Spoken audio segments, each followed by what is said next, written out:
பாண்டிய நாட்டு வீரத்தமிழச்சின் பணிவான வணக்கங்கள். கேப்டன் அண்ணாவின் குரு பூஜை 28ஆம் தேதி டிசம்பர் 28 கோயம்பேட்டில் அவர் சமாதியில் குரு பூஜை நடக்கிறது. அதில் கலந்து கொண்டு மகிழ்ந்து அவர் ஆசிகளை பெற்று நாம் வணங்கி வருவோம்.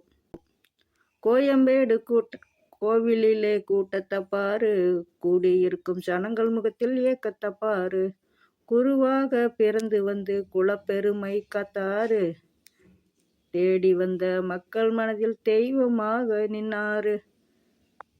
கருடனாக பிறந்து வந்து மக்களுக்கு ஆசீர்வாதம் தந்தாரு. மக்கள் மனதில் வேண்டியதை மகிழ்ச்சியோடு தந்தாரு.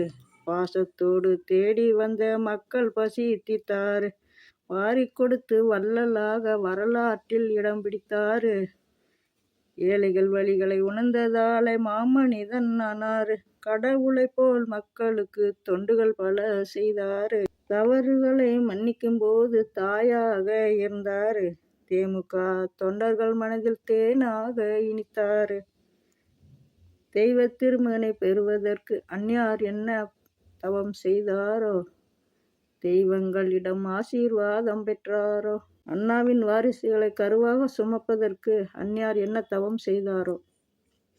கேப்டன் அண்ணா தேடி வைத்த உறவுகளை எல்லாம் அந்நியார்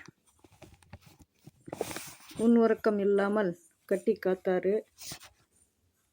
குரு பூசையில் கலந்து கொள்ளும் மக்களையெல்லாம் தாய்ப்பாசத்தோடு வணங்கி வரவேற்றாரு.